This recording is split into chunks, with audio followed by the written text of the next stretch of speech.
Passport bros, a now common term as a whole social movement of Western men breaking out their passports and going overseas in search of dating freedom.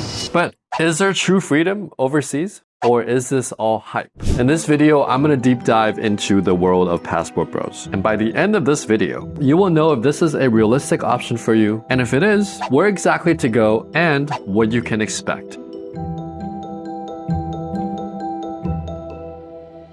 Now, before I deep dived into the research for passport bros, I didn't have a great first impression. In fact, this is what I thought.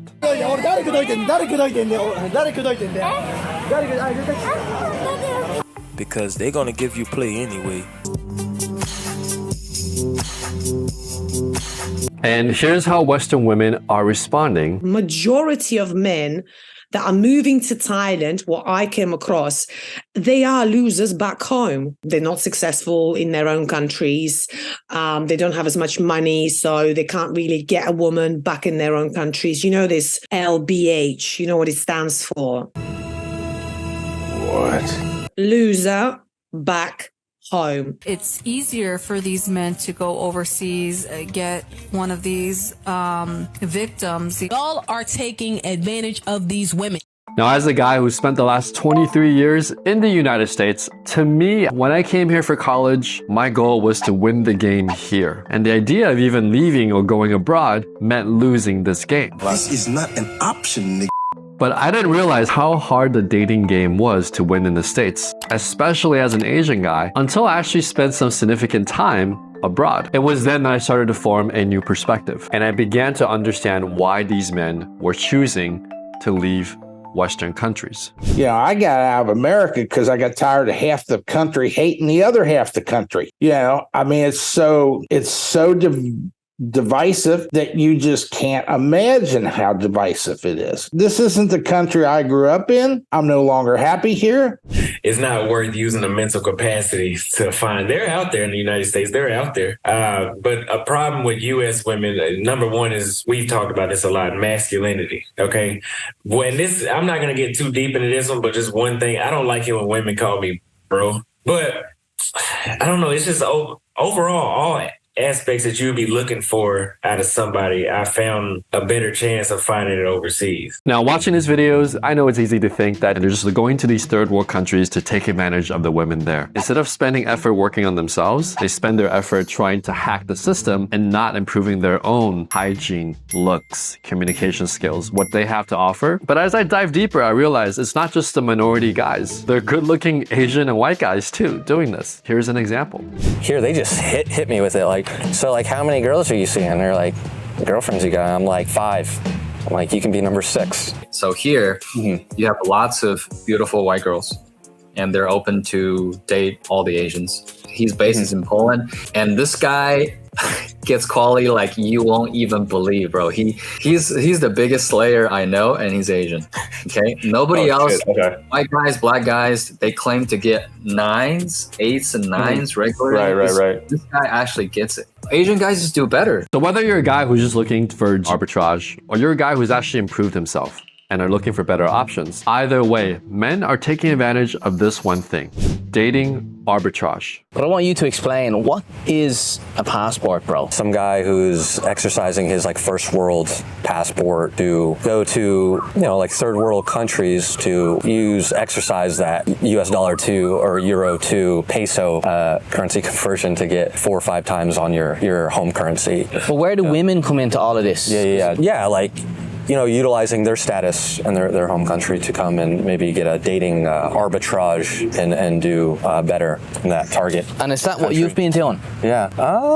Yeah, I would say so, definitely. Yeah. The economic factors in Western countries, and with the rise of remote workers and how your money goes further in other countries, if dating is important to you as a single guy, you almost have no choice but to move. I'm very grateful to be born American, the opportunities that we're given. We're very privileged, but I think now with the economy, the hyperinflation in America going on right now, I think America's a good place to get the opportunities like jobs, certification or degrees. But once you get that, if you have the ability to take that money and move out of the U.S., you'll be able to better live outside the U.S. You just got to travel. They don't understand it until they leave the United States and see for themselves. That's the only way they'll get it. Now, as this movement has gained momentum, there's been major backlash from women in Western countries. And here are just some of the complaints. Anyways, they're like, oh, you guys are losers. You guys can't pull in America. You guys don't have, you guys are not considered very attractive. You don't have good jobs. Right. And that's why you don't have as many dating options as you would like in America. So you have to go over to a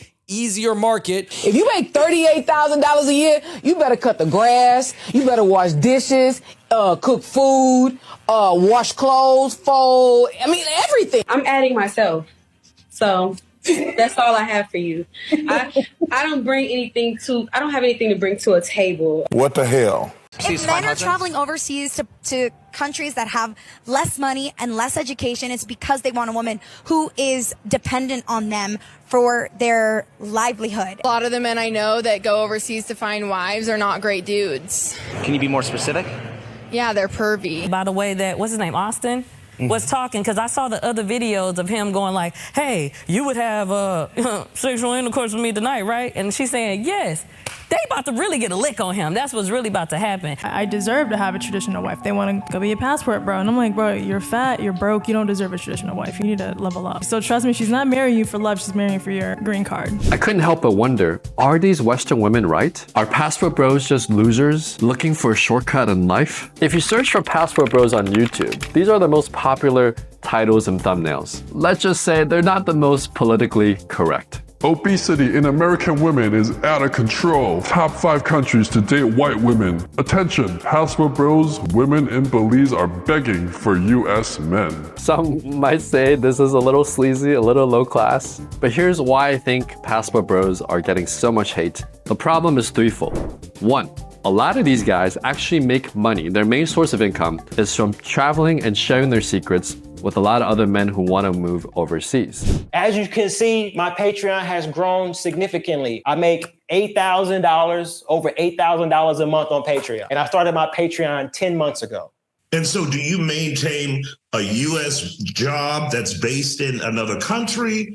How do you maintain that income? Well, right now I have several streams. So I'm number one, I get a lot of donations and I'm also a content creator. So I do consultations as well. I diversify based off my publicity. So behind the scenes, to fund their lifestyles, they have to put out viral, controversial video titles and thumbnails like this. The more degenerate, the more viral, clickbaity, the more money they make, and the longer they can stay in their countries and continue their degenerate lifestyles. 2. A lot of them talk about women in a derogatory way. Here are just some of the examples I found. If a woman's body is crazy, your load that you blow is going to be more. Your BALLS's is going to be emptied out completely. What? I'm ready to destroy this. This is about to get destroyed. And I already in my head, I'm like, okay, I'm going to hit this from the back. Like off rip. This spread has to get from behind. Thai women are down with the get down. They are not, as a country, they're not used to the big boy, okay? They're always gonna comment about it. They're always gonna talk about it. They're always gonna joke about it. I have one particular Thai girl, she calls me Elephant D. Brother, A lot of these girls in these other countries want to put a BBC in their mouth. That was your first BBC too?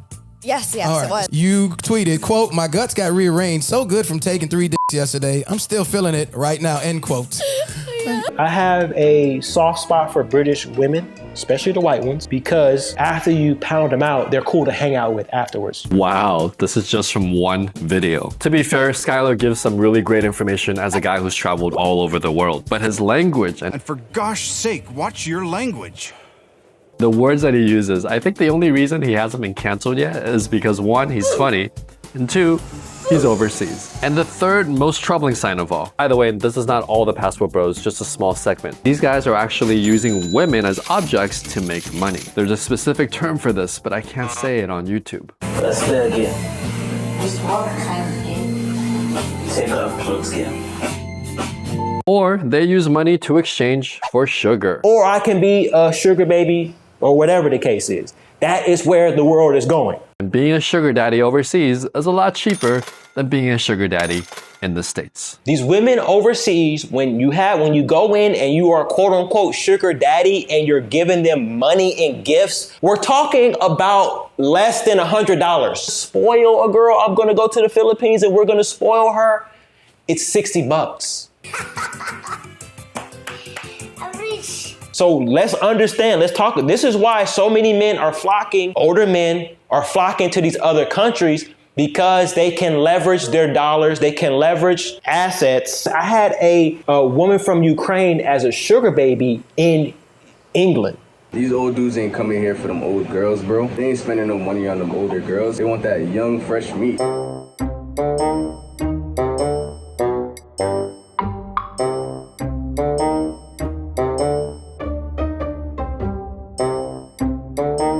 If you're watching my channel, chances are you're not an unlovable loser looking for a quick fix. You're someone who wants to develop yourself and you want to get the best out of life. If so, there are some free dating tips that you can download in the description below. Just click on the links and you'll receive everything. According to knowyourmeme.com, the passport bro movement started with black men in the US in the mid-2000s. And these days, black guys are celebrating like there's no tomorrow. I literally had 3 different women approach me. They were, DTF. Here in Asia, I definitely feel like there's that stereotype that black people have the BBC genetics, and let's just say, I definitely perpetuated that stereotype for my brothers, you know what I'm saying? How Filipinos treat men. Number 1, they are very loving guys. You can expect tons of affection and care when you're dating a Filipino. Hugs, kisses, and all the above. White guys too. All problems go away when you leave. When you leave America, when you leave the West. Us Asians, we're a little bit more subtle. Hey, where are you from? From the US. What do you do in Thailand? Getting some massages. That's it?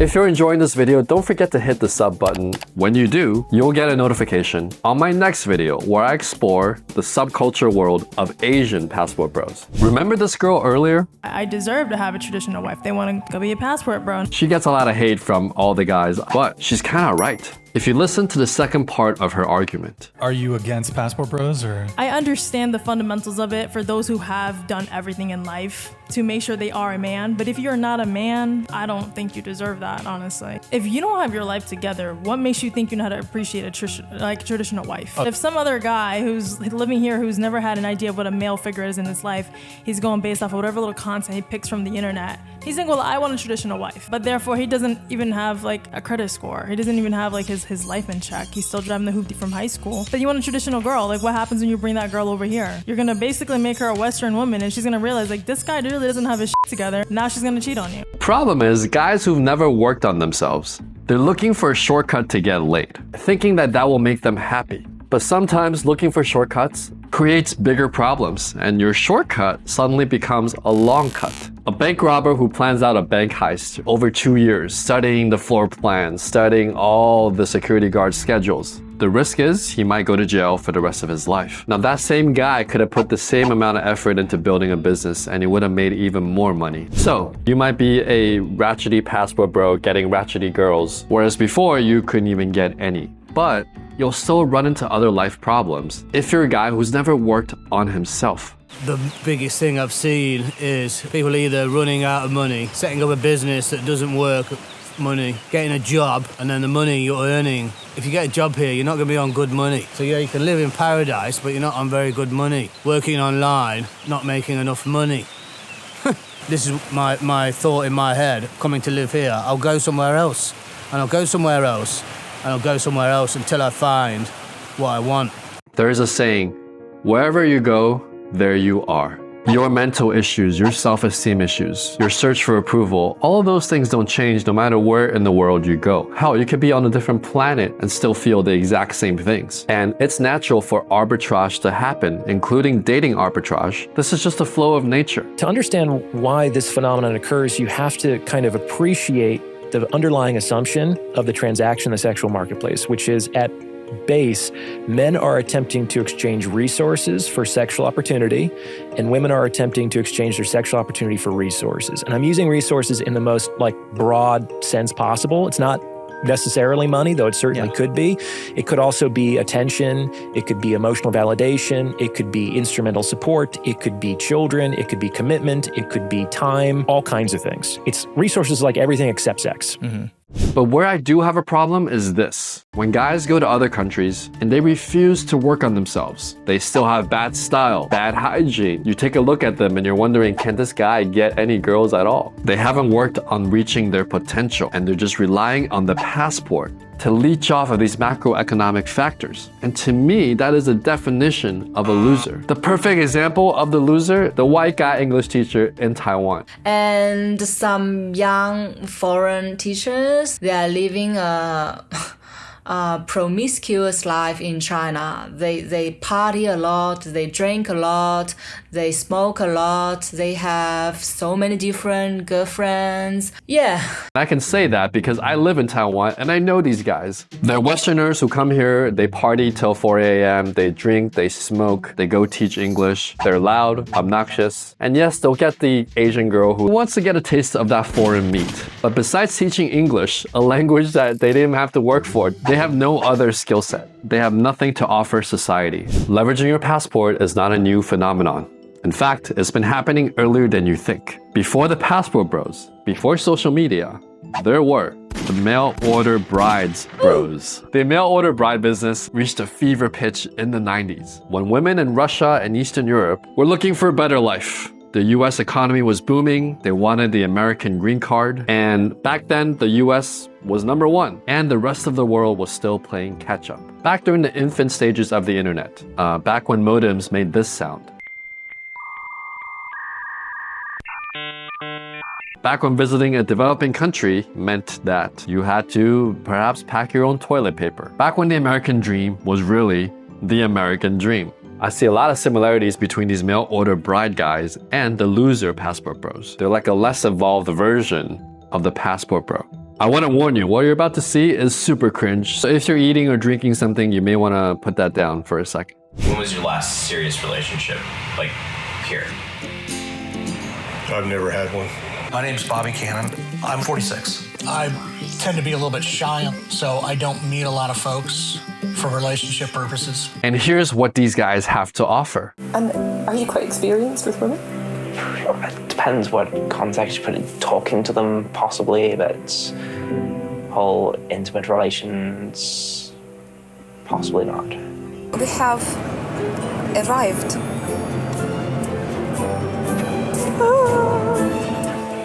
Their meeting's been negotiated by a marriage agency. Meanwhile, this poor Thai woman is considering marrying this guy because she's not making enough money in her own country just to feed her son. อันนี้ก็คือรู้สึกเสียใจอยู่นะแต่ก็ไม่อยากทิ้งเขาไว้ที่นี่ไม่อยากให้เขาอยู่คนเดียวแต่ก็ต้องแต่ก็ต้องเราก็ต้องไปก่อน It's wild what a woman had to do back in the 90s for a better life. Having visited her in Thailand 6 times so far, today is their wedding day. Are you excited? Excited and nervous. Nice to meet you. Nice to meet you. Hi. Hi. Small gift for you. Oh my god. Oh my god. You small gift though. Hope you like them. Yes, I like. Thank you very much. Oh. Clumsy. Is it over yet? Everything nice eyes. You have amazing eyes. Krasivi. Everything's okay. Yeah, krasivi. Same size. Would you like some money for taxi or something? Okay. Is Mike good looking? Not. He is a fostered child. I don't like Mike. I've been to Ukraine on 6 different trips over the course of about 9 years. I've probably dated 35 to 50 women that I met there. Wife, you may kiss the bride. Call 911 now! It's time to stop! It's time to stop, okay? I figured I might try it one more time. This is her, huh? Yeah, this is Becca. Stop it. Get some help. Do you ever just feel like you're just writing a photo? Yeah.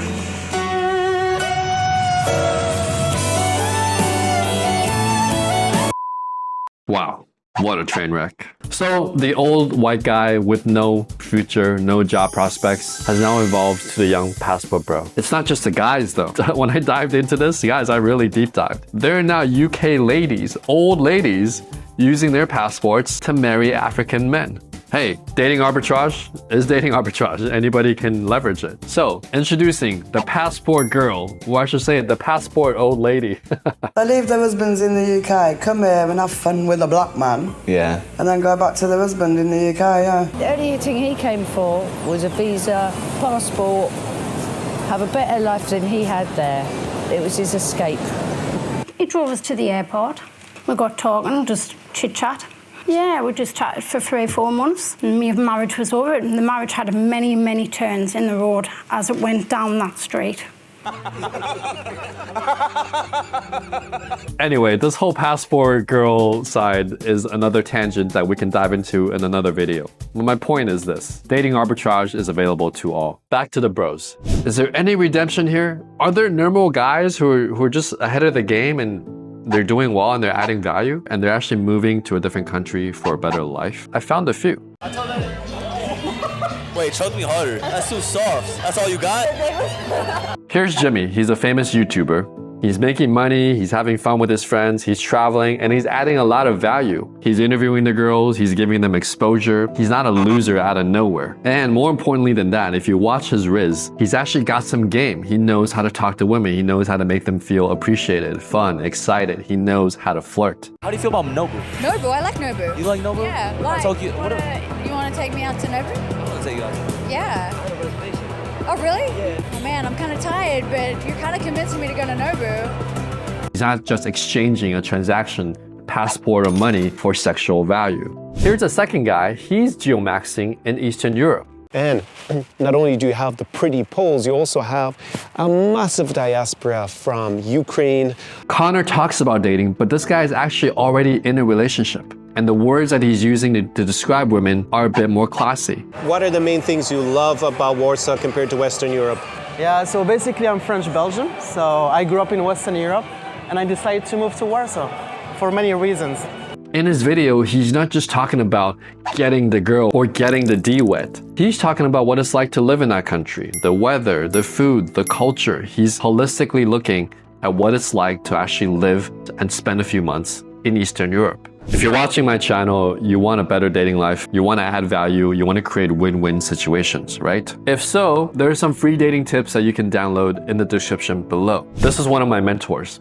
He was ahead of the game back in the early 2010s. And when he came out telling guys that women are better in Russia and Eastern Europe, he got major backlash. And here's one of the interviews that he did during that time. Do you think there were any other reasons why you weren't particularly successful with British women when you were looking for dates? I was very successful, like I said. I was in the UK until 2009. Then I travelled a lot. I've been to 60 countries. You know, I went to Brazil. They're very nice. I went to Scandinavia. Denmark's got very beautiful women. But when I went to Russia, I found the whole package, the looks, the character, everything. This panel is unrelenting. They're coming at him like there's no tomorrow. But you've just said that most of the women that you were attracted to were foreign. So, you know, telling women that you're potentially going to date that they're entitled, overweight and moan all the time... I wasn't telling them that at the time, obviously. May not be the most successful chat-up line. It's not one I would recommend, but it was... this is like a process of my experience. For the women You've got no respect for English women. I want to tell you that the women are more beautiful in Russia. Right. Shock, you know, and they're very nice. Did your wife even know what you were saying when you seduced her? She speaks perfect English and I speak very good Russian. Right. I'm a dating coach. They can listen to me, they can take my advice, and they might end up very, very happy. That's my job. I know that behind the scenes, and he moved to Moscow. And what he told me was he spent 6 to 9 months there, not trying to hook up, actually getting to know the girls. Through that process, he would date a few, but he was actually trying to find the girl that he could spend the rest of his life with. He was looking for his Victoria's Secret model type. That was his type. That's where he went for the most abundance. And because he had access to his physical type, the majority of the girls that look like that, he could then filter for personality that was compatible long-term to his dating goals. Last I heard, still married to the girl that he chose during this journey, and they currently have a kid together. To me, this is a perfect example of a guy who uses dating arbitrage, geomaxing to relocate, and leverage his dating life to the max. Here's another entrepreneur, okay, doing a profile on CNBC. He doesn't directly mention his dating life, but you can tell that he feels better in this new country. The quality of life in Bali is crazy. For the same amount of dollars that you would spend in San Diego and any of the big cities, it is like living a life of luxury.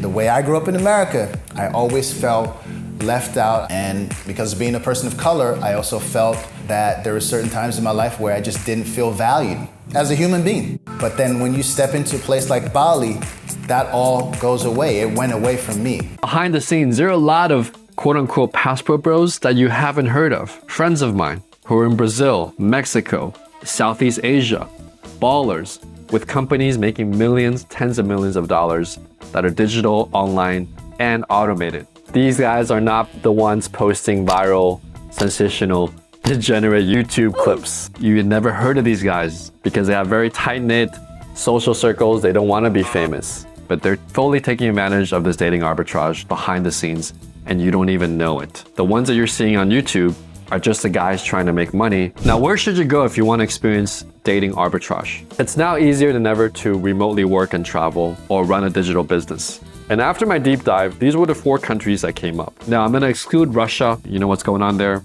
And I'm gonna do another video on Eastern Europe because there are a lot of different countries in Eastern Europe. But here are the 4 that are the most popular, and I'll explain why. Colombia, Brazil, Thailand, and the Philippines. Why? The weather's good, the culture is warm and friendly, easier flight paths, and most importantly, there's an easy visa process. Okay, people can go there to visit and you can stay for a longer time without too much hassle. How much does a man need to earn to have, to provide a comfortable living here in the Philippines? 30K per month. 30K per month. I'd say more freedom, and your money goes further, and the way the women treat you. Personally, I think even if you go to a different country and use dating arbitrage, the quality of the women that you can get still depends on your overall baseline value. How you look, how you dress, how you communicate, your social value, what you bring to the table. Hey, what's going on? Let me see. Oh, okay. I like the outfit. Little TikTok dance. Whoa. Okay. So Passport Bros, what's my take on all this? I believe that losers play a game of diminishing returns. There'll be some initial gains when you move there, but over the long run, you're gonna run into the same problems that you had in any other country. 2, the problem is attitude. If I just do this one thing, all my problems will be solved. If I just win the lottery, if I just got the perfect girl, if I wasn't so short, this one thing that I wish that I had is gonna solve all my problems. This is the lazy opportunist. He lives life as a guy who just takes whatever life gives him, and he thinks that this one thing will change his whole life, instead of taking responsibility and working on improving his life and getting better. But if you're a guy who works on himself, you can gain massive momentum by visiting or moving to a new country. But then again, once you get there, maybe you spend a year, 2 years, no matter what, all the stuff gets old, man. Same girls, same sex, STD scares, drugs, meaningless parties, and as you get older, you'll realize that a lot of this is not sustainable. So build your business, build your life, build your social skills. Have a specific goal. Don't look for win-lose situations. Look for win-win situations. And even when you get there and there are better ratios and they like you more, you still need to build some basic dating skills. And if you want some help with that, just click on the link in the description. You can download some free dating resources, lines that you can use to build attraction, and style tips that you can use to improve how women perceive you. Lastly, think about the holistic view, not just the girls. Do I like the culture here? Where do I see myself in 10 years? Does this city nurture my business or whatever I'm working on in life? How's the air quality? Will I miss my family? How are the guys here in terms of making friends and exchanging ideas, staying inspired? How is the country's immigration process like if I decide to stay here long term? Where would I live if I already had the perfect girlfriend? It's a good question. These are all things to consider. And lastly, don't talk down on anybody I call passport bros losers, not because they're passport bros, but because I think a loser is someone who looks to take advantage of a situation without giving any value. And that can apply in any situation in life. Passport bros come in all shapes and sizes, good and bad intentions.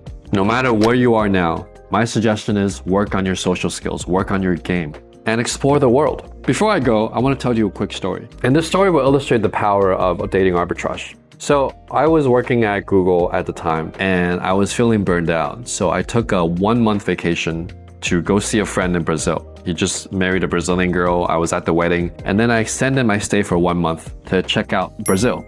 And it was beautiful. The women there were nice, friendly. Not only that, the ratios were out of control. I didn't understand why there were 2 women to every 1 girl. And I remember there was one couple at the wedding, and literally this girl looked like a Victoria's Secret model. Wow. And I was so curious. I said, how did you guys meet, right? I was trying to get the story behind how this happened, because the guy looked very average, but this girl was like, if she was in the States, she could have been a model. Anyway, long story short, they tell me they met at the gym, that they both work at the gym, and I'm just shocked, okay?